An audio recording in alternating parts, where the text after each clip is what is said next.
Seigneur, de continuer par bénir toutes ces personnes dans la vie dans laquelle tu t'es manifesté, Seigneur. Et que toutes ces bénédictions que tu leur as données, Seigneur, puissent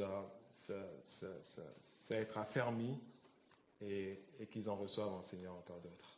Merci de bénir ce partage, ta parole que nous avons partagée. Merci de souffler sur cette parole, que cette parole nous fasse du bien, Seigneur. Que cette parole nous fortifie, nous édifie. Que cette parole nous élève encore devant toi. Que cette parole nous donne à nous approcher encore plus de ton cœur. Merci, Père. Au nom de Jésus. Amen. Amen, amen. Alors, ce matin, je vais vous parler le Dieu de l'espérance. Le Dieu de l'espérance. Nous allons lire dans Romains, chapitre 15. Romains, chapitre 15, de verset 13.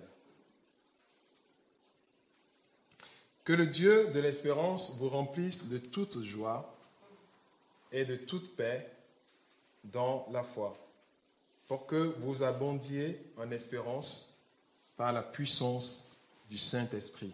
Amen. Que le Dieu de l'espérance vous remplisse de toute joie, de toute paix dans la foi, pour que vous abondiez en espérance par la puissance du Saint-Esprit. Donc, notre Dieu est aussi un Dieu de l'espérance. Et notre vie chrétienne est même une vie de l'espérance.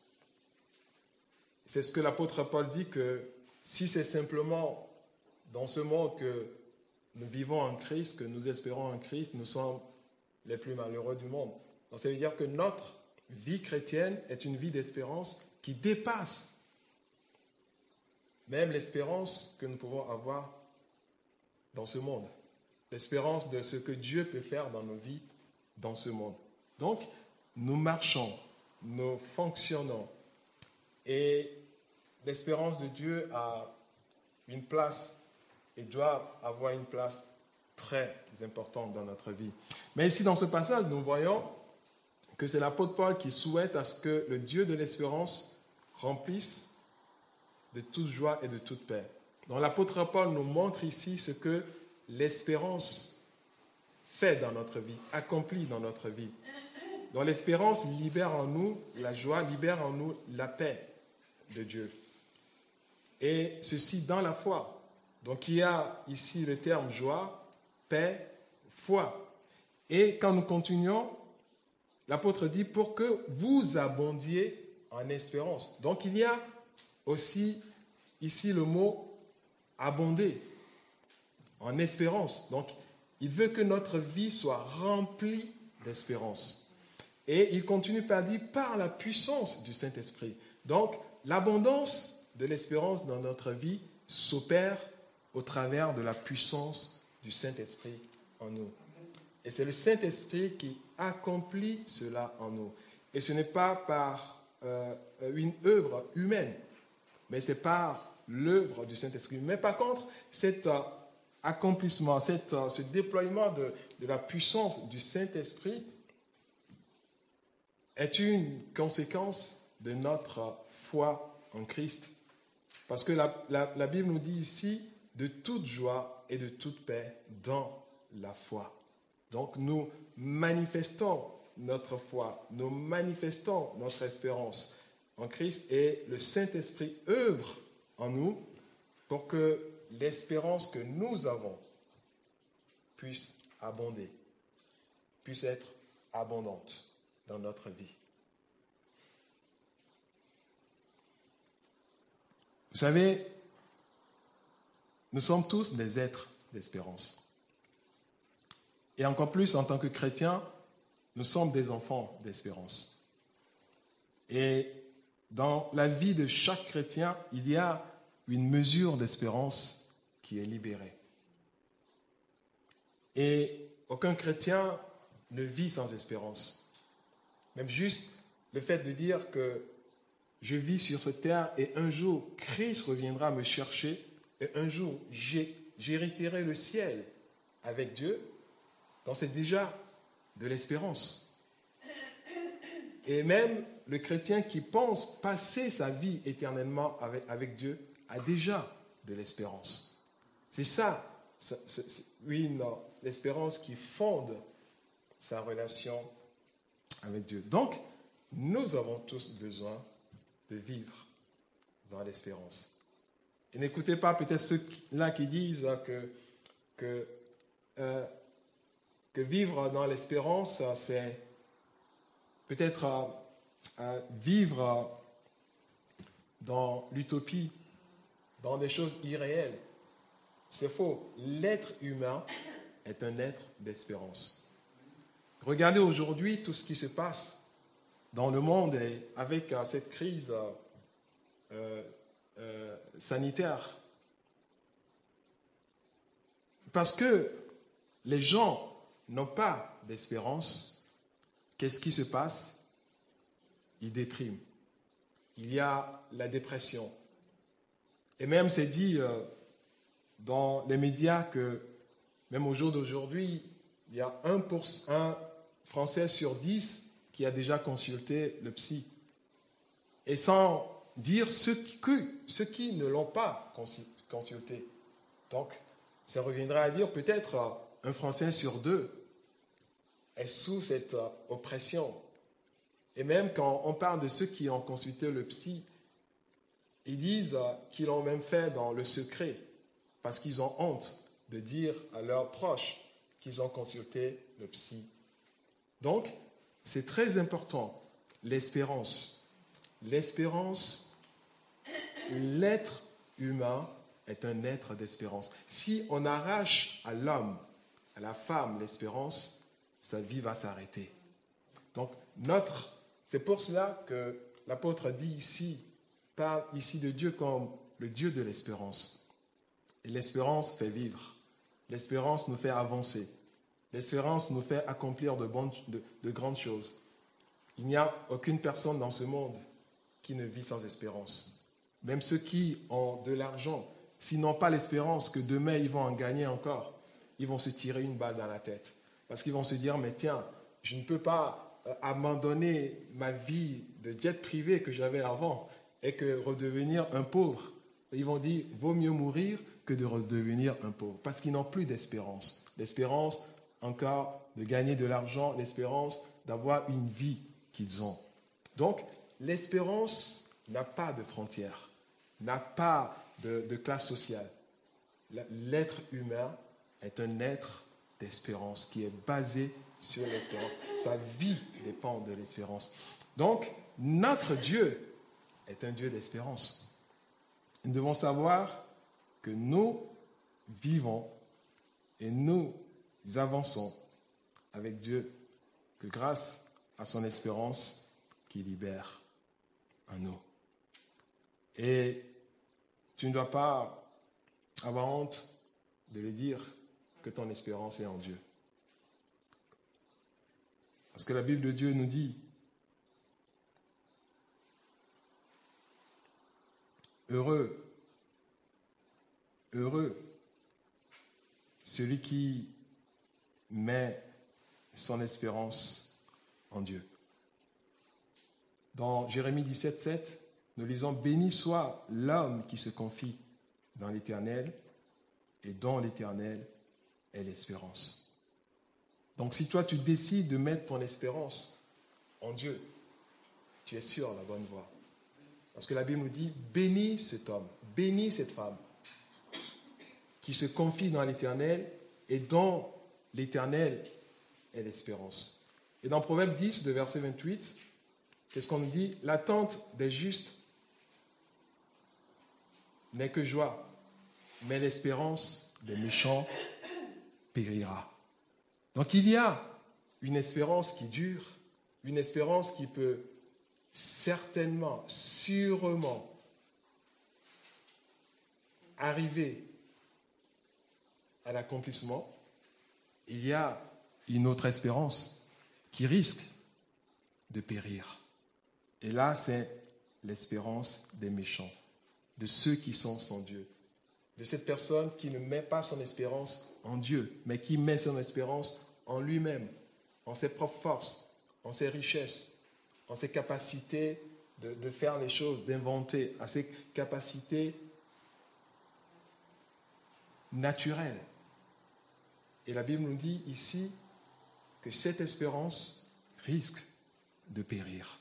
Donc, heureux tu seras, heureux es-tu si tu mets ton espérance dans le Seigneur et que si l'Éternel est ton espérance.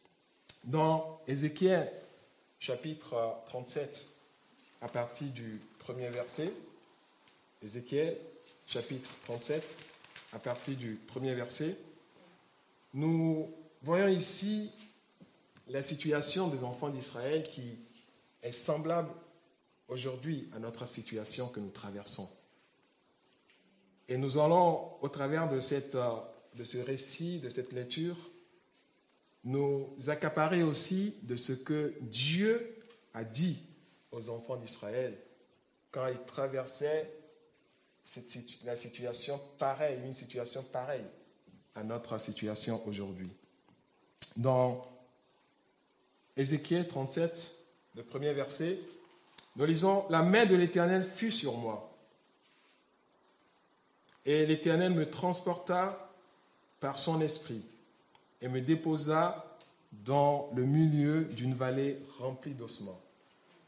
Il me fit passer auprès d'eux, tout autour, et voici, ils étaient fort nombreux à la surface de la vallée, et ils étaient complètement secs. Il me dit, « Fils de l'homme, ces eaux pourront-ils revivre ?»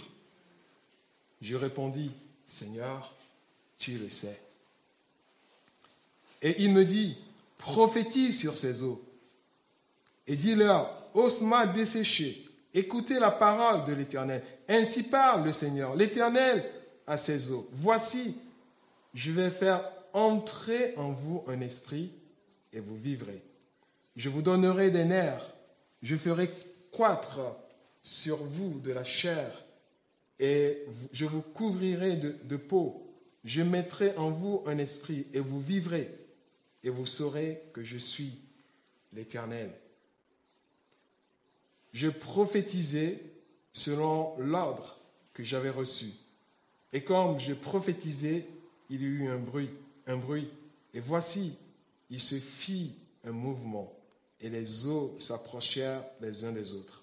Je regardai, et voici, il leur vint des nerfs, la chair crue, et la peau les couvrit par-dessus, mais il n'y avait point en eux d'esprit. Il me dit, prophétise et parle à l'esprit.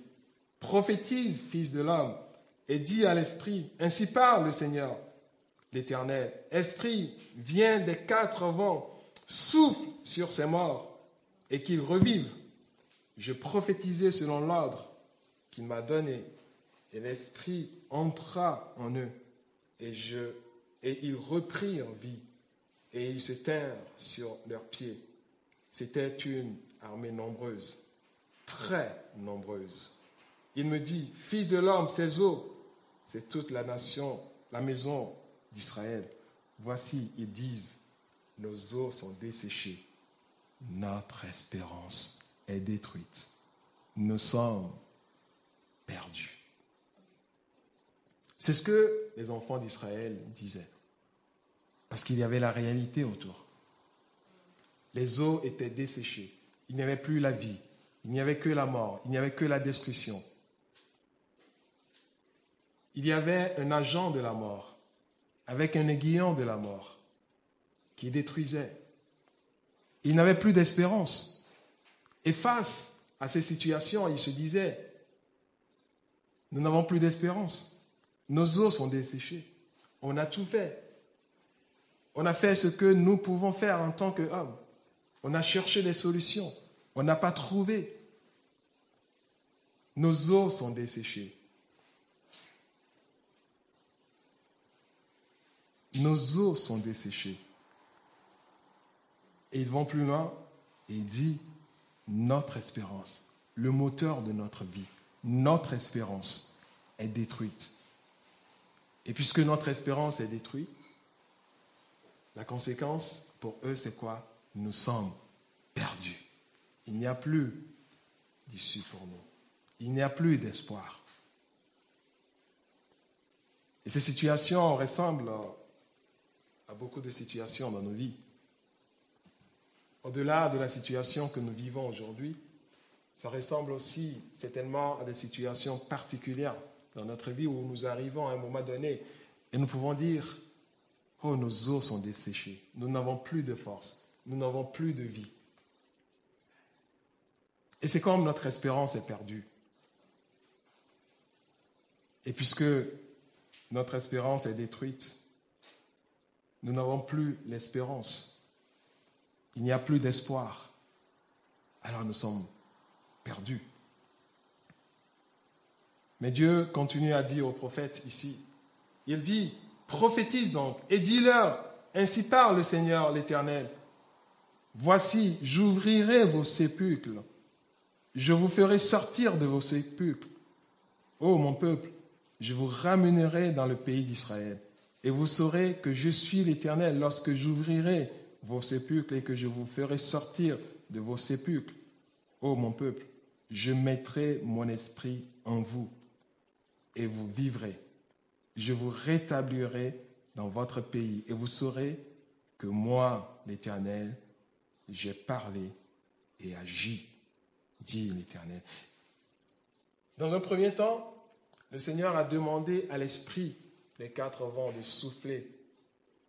Et cet esprit, c'est l'esprit humain, l'esprit qui doit redonner vie. Et dans un deuxième temps, il dit, je mettrai en vous mon esprit. L'apôtre nous dit que ce qui fait abonder notre espérance, c'est au travers de la puissance du Saint-Esprit.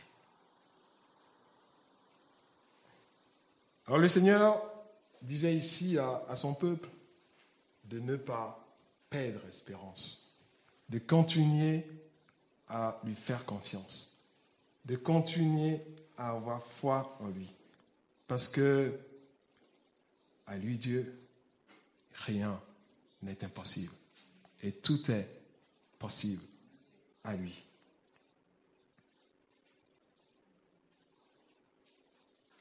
Mais les enfants d'Israël ici, ils étaient en réalité dépités.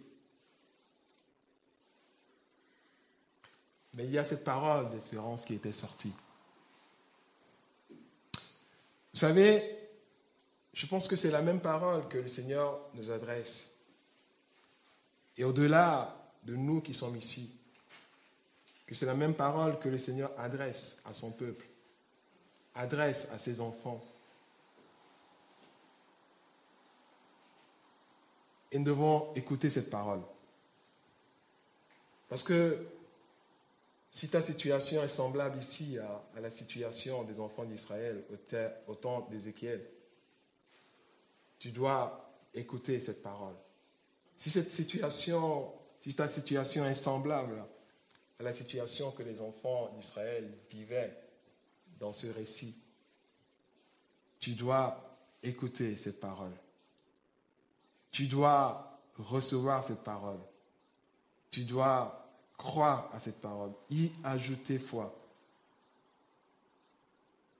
et attendre à l'action de la puissance du Saint-Esprit au travers de cette parole pour créer en toi, pour te redonner de l'espérance, pour te redonner de la vie. Et la Bible nous dit que l'espérance soutient le malheureux.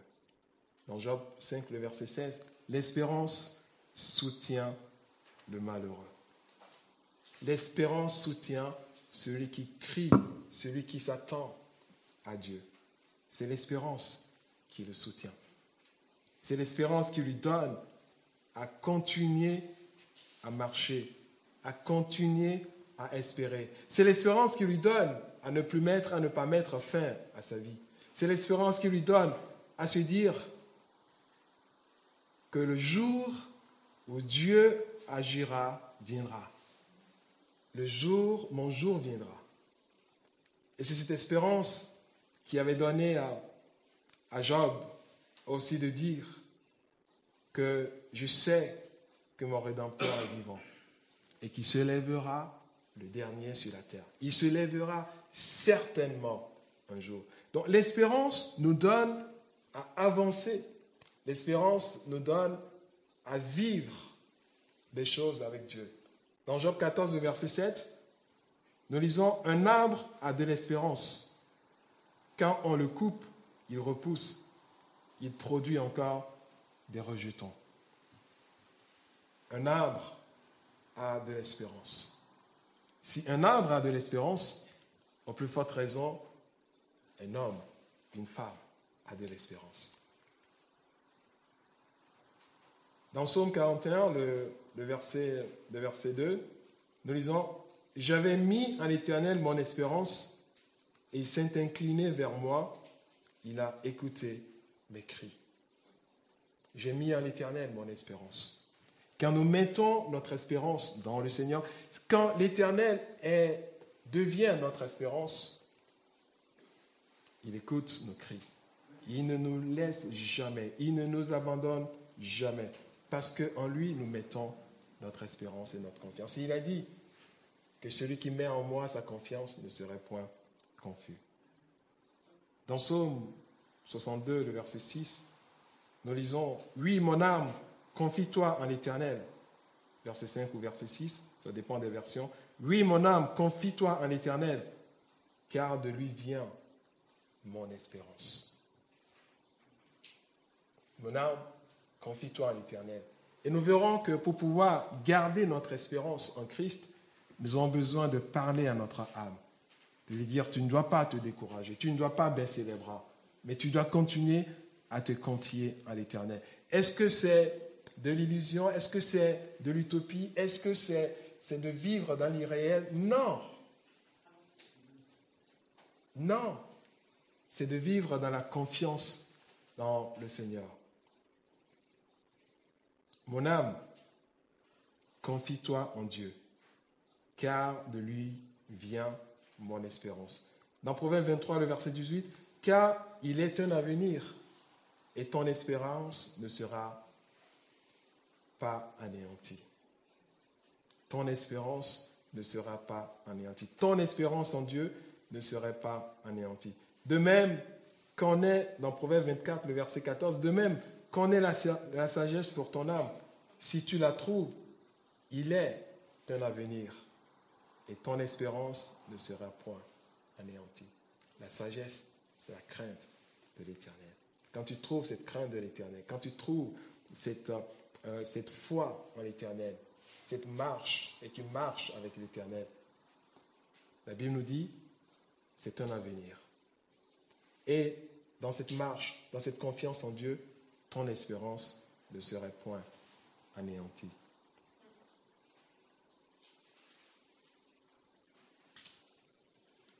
Pour tous ceux qui vivent, Ecclésiaste chapitre 9, le verset 4, pour tous ceux qui vivent, il y a de l'espérance. Même un chien vivant vaut mieux qu'un lion mort. Pour tous ceux qui vivent, tant que tu es en vie, il y a de l'espérance. Donc c'est pour cela que, au travers des difficultés, au travers des problèmes, tu ne dois jamais mettre fin à ta vie. C'est comme cette histoire d'une fille, je pense que c'est passé certainement à la télé, je ne sais pas, mais un collègue qui nous a raconté cela, qui disait qu'à cause de ce temps de confinement, une jeune dame venait tout de suite de créer son entreprise et il a investi plus de 20 000 euros dans cela et puis tout est à l'arrêt. Et la seule solution qu'elle avait trouvée, c'est de tirer une balle dans la tête parce qu'il n'y avait plus d'espérance. On ne va pas la condamner, mais c'est juste qu'en ce moment, elle a manqué de l'espérance. Et si nous n'alimentons pas l'espérance en nous, si nous n'alimentons pas cette espérance que Dieu a mise en nous et que nous devons aussi nous accrocher à ça et savoir que c'est Dieu est notre espérance.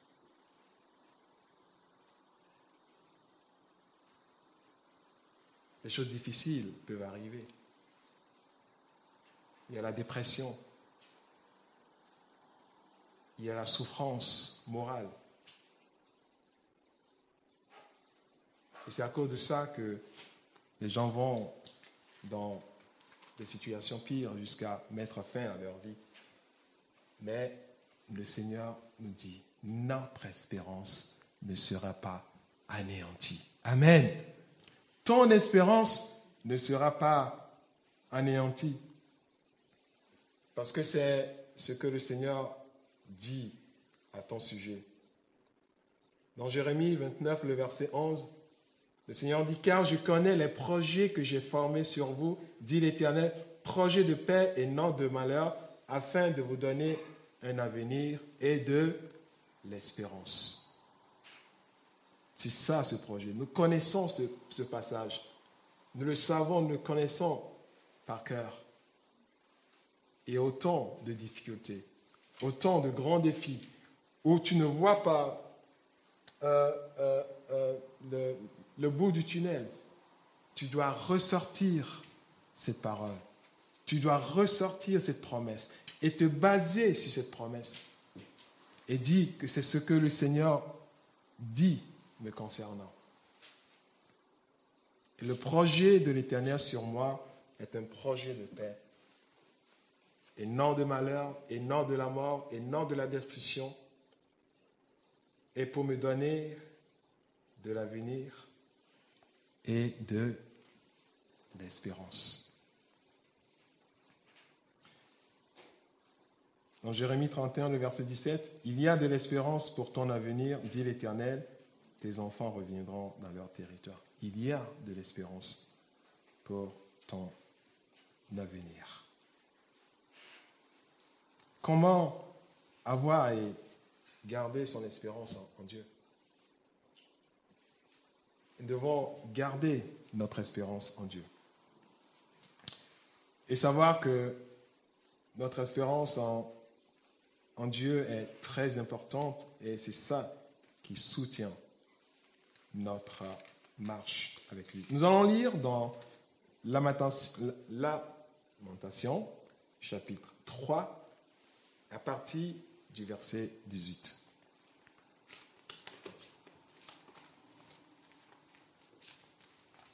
Nous allons ouvrir la Bible et c'est juste après Jérémie.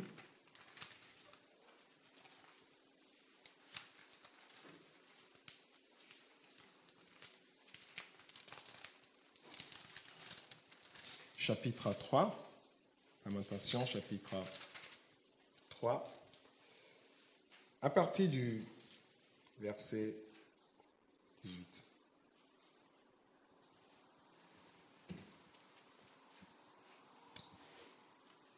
Et j'ai dit, ma force est perdue.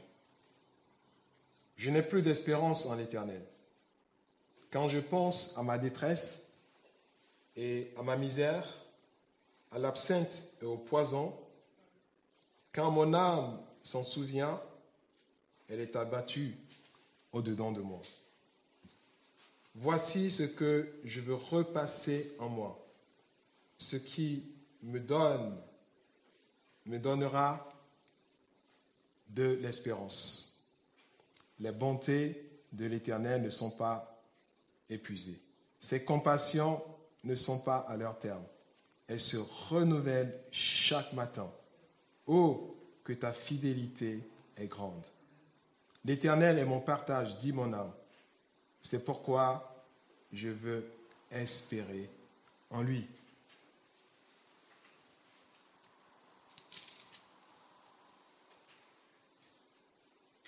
Le verset 25. L'Éternel a de la bonté pour ceux qui espèrent en lui, pour l'âme qui le cherche. Il est bon d'attendre en silence le secours de l'Éternel. Il est bon pour l'homme de porter le joug de sa jeunesse. Il se tiendra solitaire et silencieux parce que l'Éternel le lui impose. Il mettra sa bouche dans la poussière sans perdre toute espérance. Il présentera la joue à celui qui le frappe. Il se rassasiera de propre, car le Seigneur ne rejette pas à toujours. Mais lorsqu'il afflige, il a compassion selon sa grande miséricorde. Car ce n'est pas volontiers qu'il humilie et qu'il afflige les enfants des hommes. Quand on foule aux pieds tous les captifs du pays, quand on viole la justice humaine à la face du Très-Haut, quand on fait tort à autrui dans sa cause, le Seigneur ne le voit-il pas?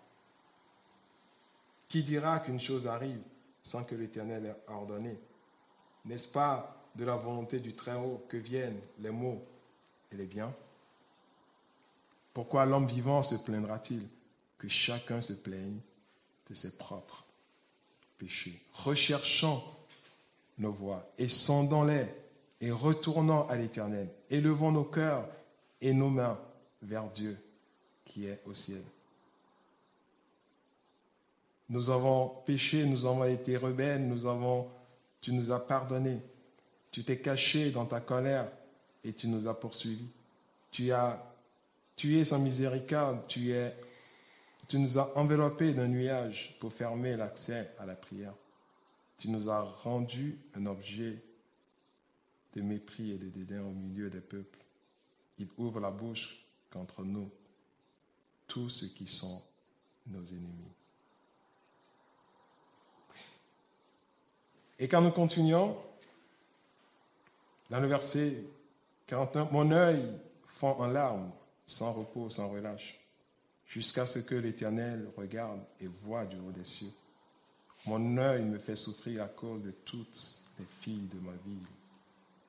Ils m'ont donné la chasse comme un oiseau, ceux qui sont à tort, mes ennemis.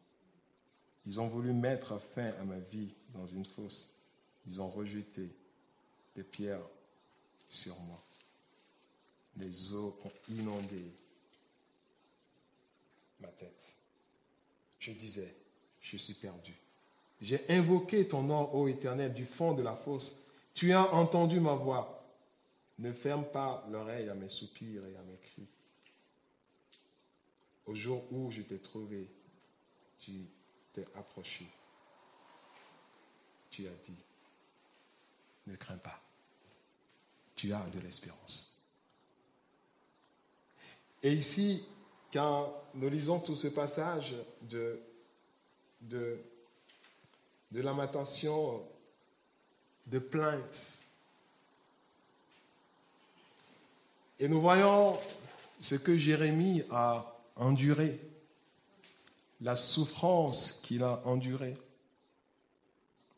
Mais nous voyons ici, au-delà de ça, Jérémie avait de l'espérance. Supposons la vie de Jérémie. Et on nous dit souvent que Jérémie, c'était le prophète de pleurs, le prophète qui a plus souffert. Ils l'ont même mis dans un puits, ils l'ont traité, ils l'ont persécuté.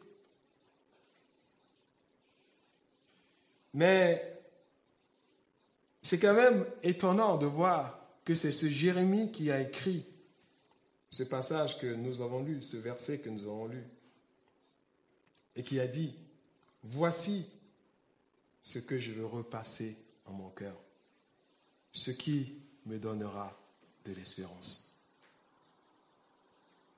Voici ce que je veux repasser dans mon cœur, ce qui me donnera de l'espérance. » Donc nous pouvons continuer à avoir de l'espérance en permettant à ce que le Saint-Esprit agit, déploie sa puissance au travers de nous. Mais comment le Saint-Esprit agit en nous?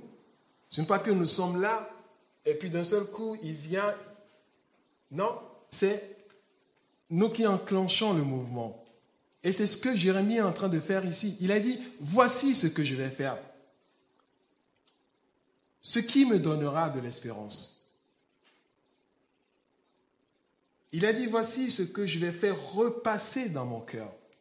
C'est en faisant repasser dans nos cœurs ce qui nous donnera de l'espérance que le Saint-Esprit déploie sa puissance pour faire abonder en nous de l'espérance. Souvenez-vous de ce que l'apôtre Paul a dit, que nous soyons abondés, que l'espérance abonde en nous à travers l'œuvre de la puissance du Saint-Esprit. Mais c'est nous qui permettons à ce que cette œuvre de la puissance du Saint-Esprit s'accomplisse en nous. En faisant quoi? Comme Jérémie. Repasser dans nos cœurs. Repasser dans nos cœurs la parole, les pensées, les promesses, la bonté de l'Éternel pour nous. Il a dit, voici ce que je vais repasser en mon cœur, ce qui me donnera de l'espérance. Les bontés de l'Éternel ne sont pas épuisées. Ses compassions ne sont pas à leur terme. Qu'est-ce qui peut te donner de l'espérance? Quelles sont les promesses de Dieu qui peuvent te donner de l'espérance? Quelles sont les paroles de Dieu qui peuvent te donner de l'espérance? Repasse-les dans ton cœur. Et en les repassant dans ton cœur, le Saint-Esprit va faire son œuvre. Donc c'est comme tu es en train de donner au Saint-Esprit ce qu'il doit exploiter pour pouvoir créer et faire abonder en toi de l'espérance. Et ce que le Saint-Esprit exploite, c'est la parole, c'est la promesse de Dieu dans nos vies. Et c'est ce que Jérémie a fait ici. C'est ce que je vais faire repasser dans mon cœur. Les bontés de l'Éternel ne sont pas épuisées. Ses compassions ne sont pas à leur terme. Elles se renouvellent chaque matin. Oh, que ta fidélité est grande. L'Éternel est mon partage, dit mon âme. C'est pourquoi je veux espérer en lui. Amen. Espère en l'Éternel. Espère en l'Éternel. Quel que soit ce que tu traverses, quel que soit ce que tu attends de lui, quels que soient les défis qui se présentent devant toi, espère en l'Éternel et tu ne seras jamais déçu. Espère en lui. Fais repasser dans ton cœur la parole de l'Éternel, que les bontés de l'Éternel ne sont pas épuisées. Et ici, dans le récit de lamentation de Jérémie, ici, on a vu que Jérémie même a dit que l'Éternel nous a rejetés, mais que ce n'est pas volontairement, ce n'est pas par plaisir qu'il nous rejette, mais qu'après, il vient, il nous reprend. Même si tu fais quelque chose et que tu dis que l'Éternel t'a rejeté, tu ne dois pas rester dans le rejet. Tu dois sortir de cela, de ce sentiment de rejet, de ce sentiment d'être abandonné par Dieu et revenir à lui. Et commencer à repasser dans ton cœur les bontés de l'Éternel, que les bontés de l'Éternel ne sont pas épuisées.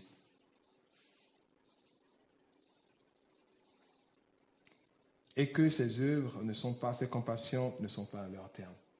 Le Seigneur a toujours compassion et aura toujours compassion de toi.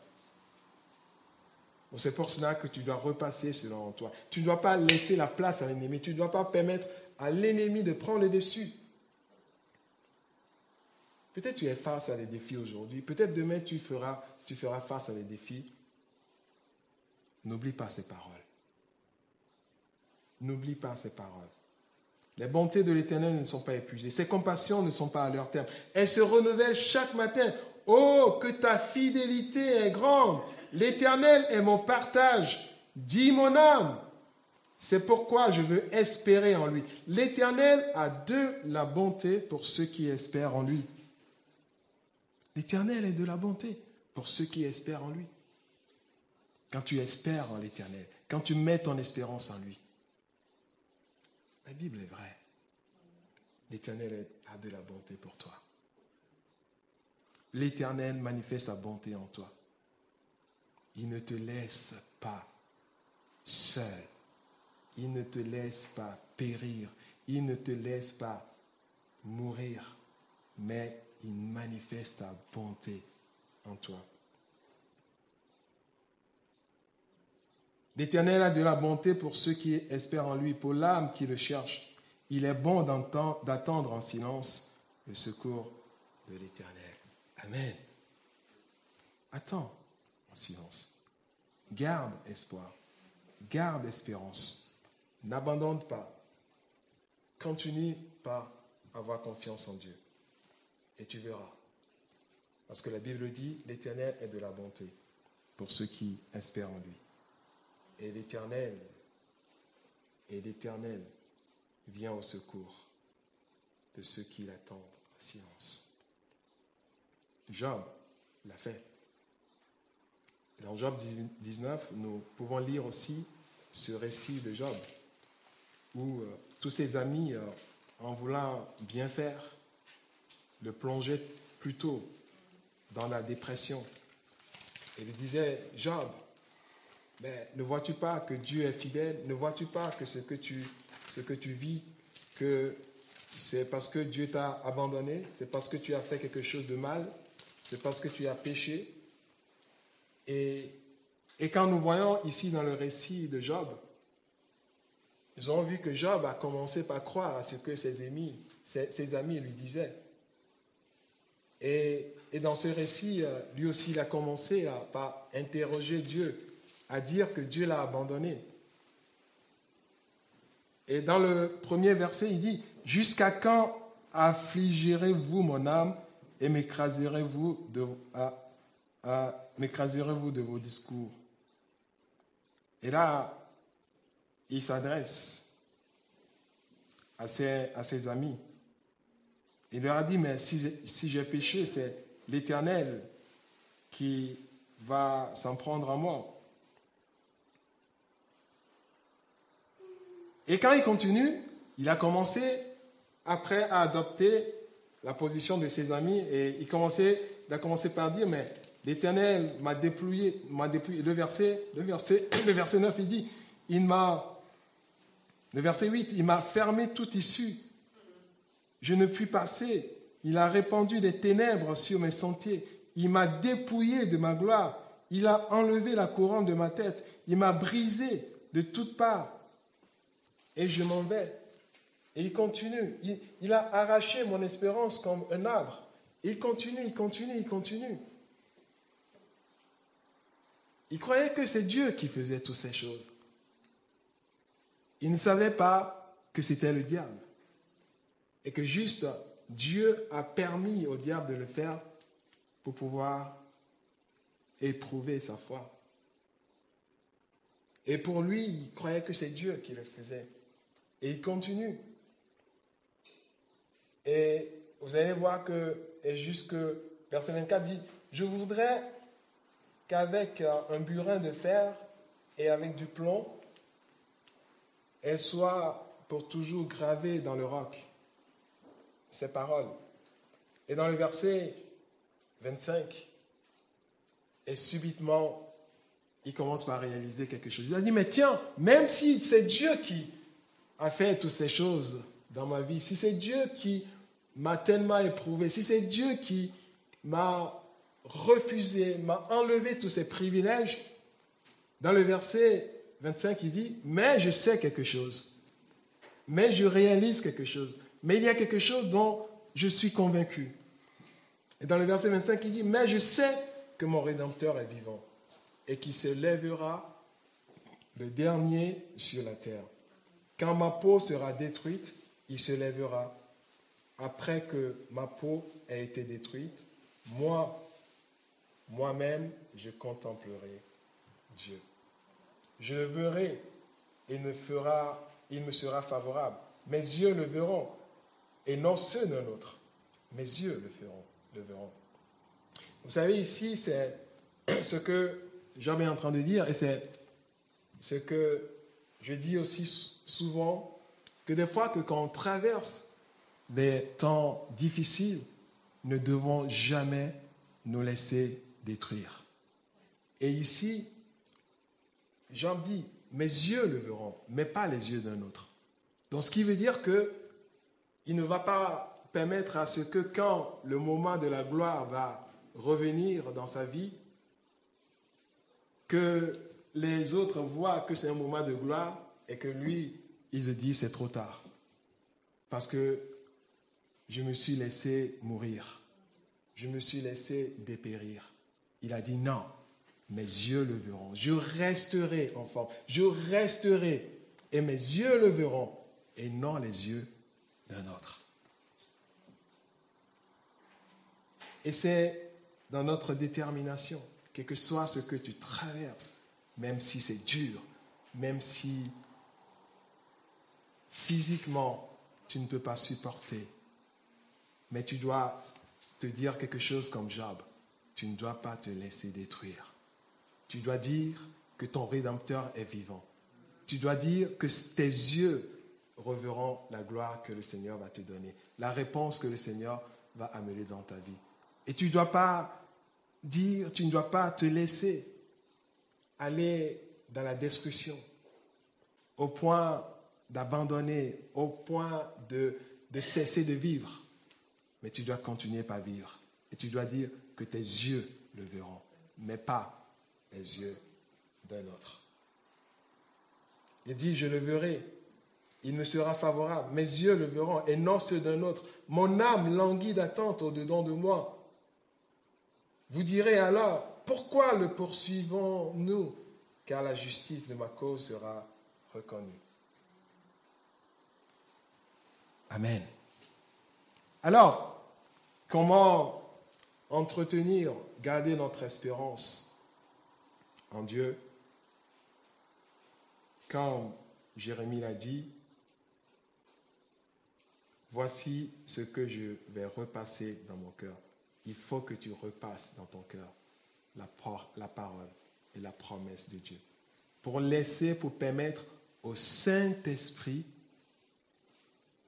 au travers de sa puissance, de créer, d'abonder, de faire abonder cette espérance. Et c'est très important pour ta vie. Et pour toi qui m'écoutes aujourd'hui et qui m'écoutera aussi plus tard, reçois cette promesse. Reçois cette promesse de Dieu. Et comme Dieu l'a dit aux enfants d'Israël, dans Ézéchiel, reçois cette promesse et n'abandonne pas. Et continue par souffler. Vous savez, quand tu fais repasser ces paroles dans ton cœur, donc c'est comme tu es en train de parler aux ossements desséchés. Et comme Dieu l'a dit au prophète, tu parles aux ossements desséchés. Tu leur parles. Tu leur dis, ossements desséchés, recevez la vie, recevez la chair, revivez. Et c'est pour cela que Dieu a dit à l'apôtre, au prophète, vas-y, parle encore, parle encore. Il a parlé, les os se sont rassemblés, mais il n'y avait pas de vie. Et Dieu lui a dit, parle encore. Il a parlé et l'Esprit était venu. Donc tu dois continuer à parler, tu dois continuer à faire repasser ces choses dans ton cœur et ne jamais, jamais abandonner. Comment rentrer dans l'accomplissement de ton espérance? Et le meilleur exemple, pour finir, que nous devons avoir dans cela, pour rentrer dans l'accomplissement de notre espérance, le meilleur exemple, c'est celui d'Abraham.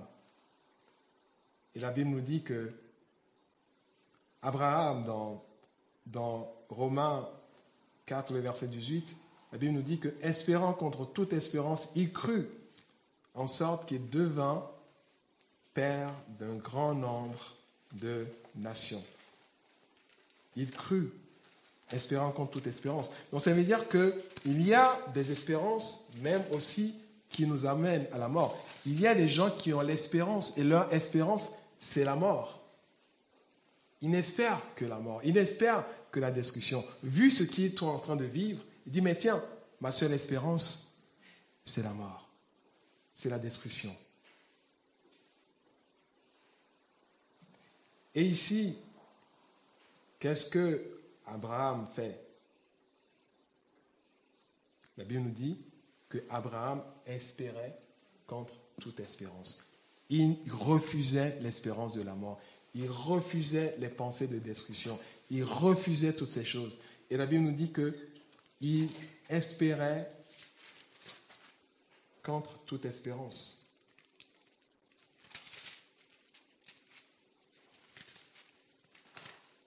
Pour pouvoir rentrer dans l'accomplissement de nos promesses, de notre espérance, c'est ce que nous devons faire.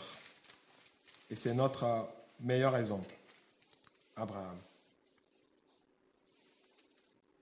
Espérant contre toute espérance, il crut et devint ainsi le père d'un grand nombre de nations, selon qu'il est écrit, telle est ta postérité. Et sans faiblir dans la foi, il ne considéra point son corps comme étant déjà usé, puisqu'il avait près de 100 ans et que Sarah n'était plus en état d'avoir des enfants. Il ne douta point, pas incrédulité, au sujet de la promesse de Dieu. Mais il fut fortifié par la foi, donnant gloire à Dieu, ayant la pleine conviction que ce que Dieu promet, il peut aussi l'accomplir. C'est pourquoi cela lui fut imputé à justice. Amen. Alors, comment avoir et garder l'espérance en Dieu? C'est en faisant repasser dans nos cœurs la parole et les promesses de Dieu. Et comment rentrer dans l'accomplissement de cette espérance que Dieu nous donne, c'est en mettant notre foi en lui. En mettant notre foi en lui. On ne permettra pas à ce que le doute, la crainte, l'incrédulité prennent la place, mais en laissant toute la place à la foi et à la confiance en Dieu. Et si l'espérance de Dieu est là, et que si nous faisons ces deux choses, l'œuvre du Saint-Esprit en nous serait pleine, et nous verrons s'accomplir dans nos vies ce que Dieu a dit aux enfants d'Israël qui traversaient les mêmes situations que toi. Parce qu'il disait aussi à Dieu, que leur espérance, nos os sont desséchés, notre espérance est détruite, nous sommes perdus.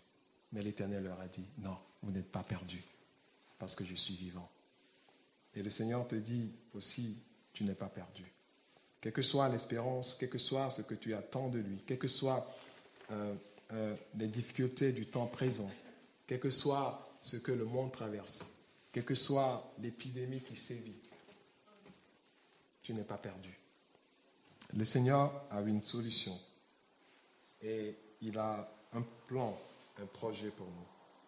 Et il a dit c'est un projet de paix et non de malheur, afin de te donner de l'espérance et de l'avenir. Fais comme Jérémie, fais comme Job, fais comme Abraham.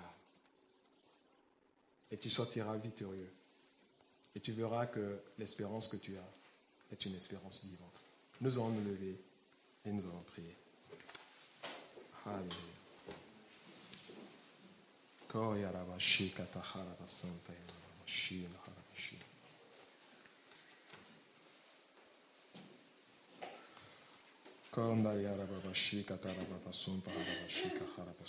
Quelle est ton espérance en Dieu?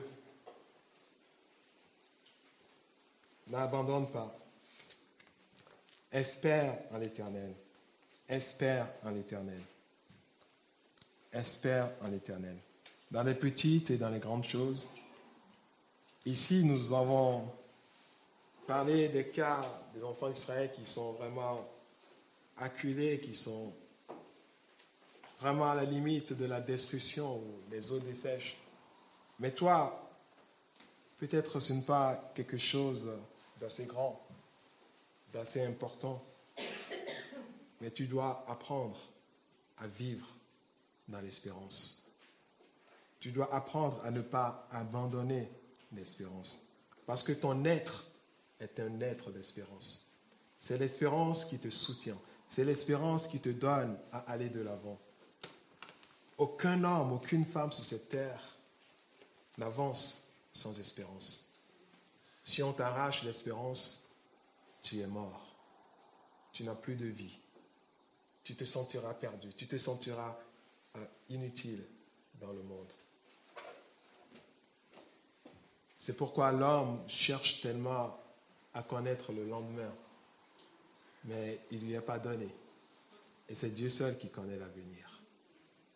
Mais pour pouvoir rester et avancer avec Dieu, tu as juste besoin de mettre ta confiance en Dieu.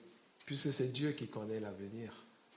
Si tu mets ta confiance en lui, ton avenir serait assuré. Et c'est pour cela que Dieu dit que l'espérance du juste, heureux celui qui met son espérance à l'Éternel, heureux celui dont l'Éternel est son espérance, parce que son espérance ne sera pas anéantie. Mais par contre, l'espérance du méchant, celui qui se dit, mais tiens, j'ai toute la connaissance, j'ai toute l'intelligence, j'ai tout ce que je peux faire, je sais ce que je peux faire. La Bible dit que l'espérance de cette personne risque d'être anéantie.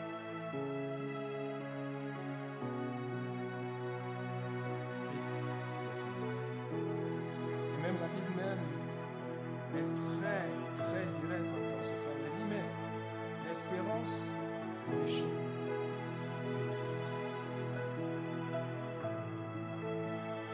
L'espérance du méchant. Même s'il a l'impression de marcher, ça devient dangereux. Même si pendant toute sa vie, ça l'a porté à un moment donné, ça va être. C'est possible que c'est l'espérance du méchant. Mais par contre, heureux, béni l'homme, béni soit la femme qui se confie dans l'Éternel.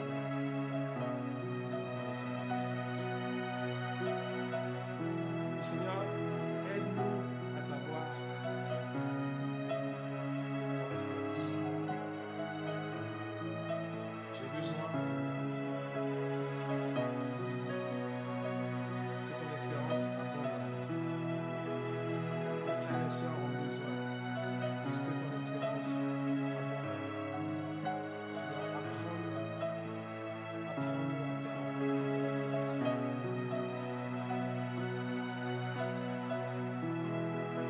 C'est au travers de cette espérance, Seigneur, qui abonde en nous ta joie, ta paix, et que même au milieu des difficultés, au milieu des souffrances, au milieu des grands défis, ta joie est là, ta paix est là.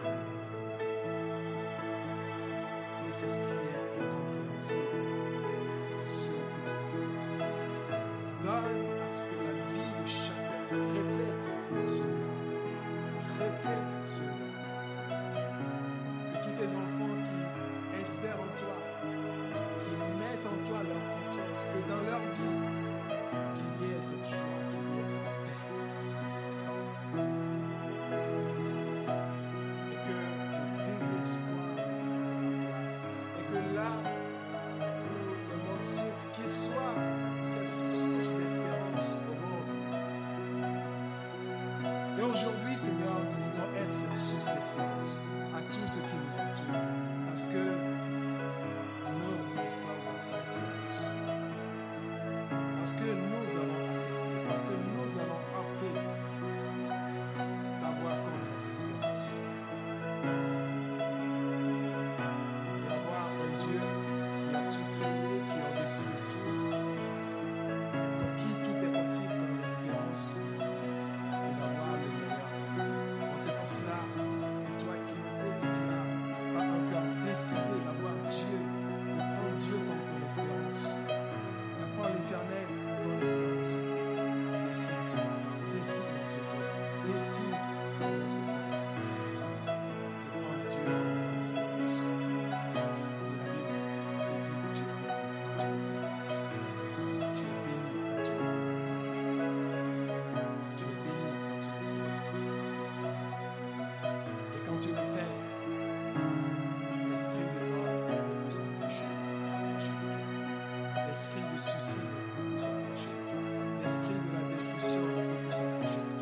Parce que ton espérance est l'éternel.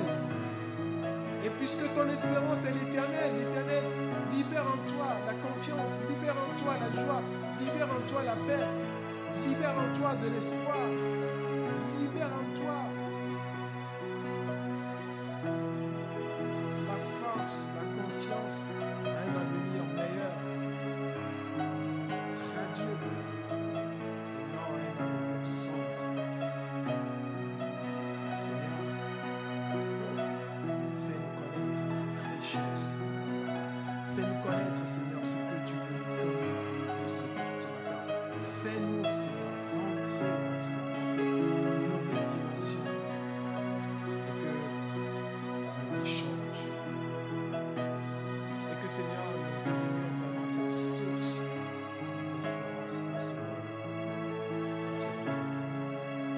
Que nous soyons cette source d'espérance pour nos collègues, pour nos amis, pour nos proches. Que de nos bouches sortent des paroles d'espérance, des paroles d'espérance, des paroles d'espoir. Que de nos bouches, Seigneur, et que du fond de nos cœurs, que ça ne soit pas quelque chose même que nous forçons, mais que, Seigneur, même naturellement, que ces paroles sortent. Et que les gens voient que nous sommes différents. Seigneur, tu as dit, pendant ce temps, le monde verra la révélation des fils de l'homme, des fils de Dieu. Oui, c'est ça. C'est une partie, Seigneur, de cette dimension, la révélation des fils de Dieu, qui communique l'espérance. Où les gens voient que tout autour d'eux, il manque de ceci, il manque de cela. Mais malgré ça, ils ont de l'espérance. Ils ont la paix, ils ont la joie de Dieu. Et ils peuvent communiquer cela aux autres. Ils peuvent dire aux autres, ne vous inquiétez pas, les jours meilleurs viendront. Vous savez, le prophète se reconnaît souvent à ce qu'il dit dans les moments difficiles. Et quand tout est noir, tout est sombre, le prophète, celui qui prophétise est là, et on le reconnaît, en train de dire, regardez, vous voyez que tout c'est sombre. Mais non, mais il y a la lumière qui est derrière. Après la nuit vient le jour. Et il voit le jour qui est derrière la nuit. Il ne voit pas la nuit, mais il voit le jour. Il remarque juste la nuit. Il constate juste la nuit. Mais lui, il voit le jour qui est derrière la nuit. C'est ça celui qu'il voit avec les yeux de Dieu, avec les yeux de l'espérance. Et il crie cela, il dit cela. Même les gens peuvent se moquer de lui. Même les gens peuvent dire, mais celui-là, c'est un rigolote. Celui-là, mais il ne voit pas la réalité. Mais celui-là, il est fou. Mais lui, il voit la lumière. Il voit le jour après la nuit. Les autres, c'est ça ce qui donne l'espérance. Tu vois le jour après la nuit. Et dans ton cœur, dans ton âme, dans ton esprit, tu vois le jour après la nuit.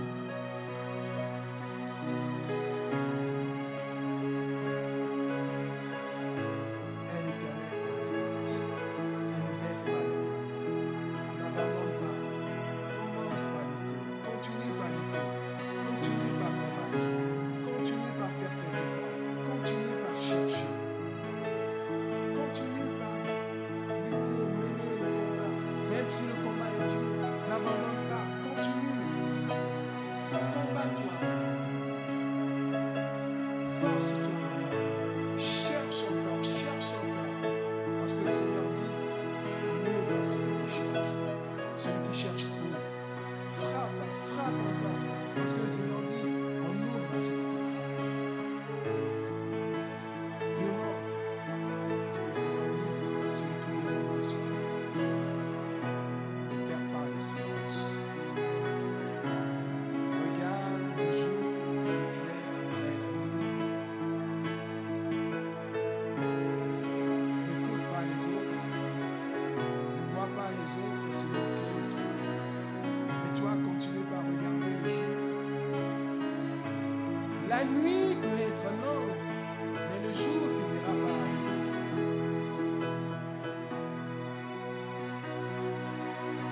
Continue ton espérance en Dieu.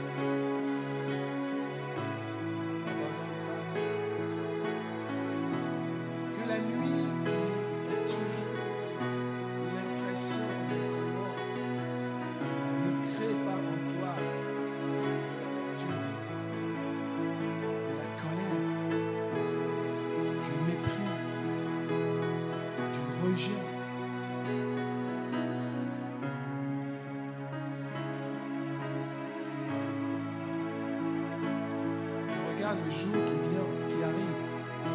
Et que ce jour qui arrive, l'espérance de ce jour qui arrive, crée en toi la joie, la paix, l'amitié, l'amour, l'espérance, l'avenir.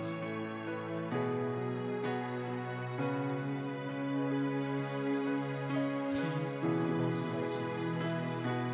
Que Dieu nous entende ce matin. Que Dieu t'entende ce matin. Reçois ce matin sa parole d'espérance en toi. J'en ai besoin, tu en as besoin. Le sang est cette espérance. Sans espérance, la vie s'arrête.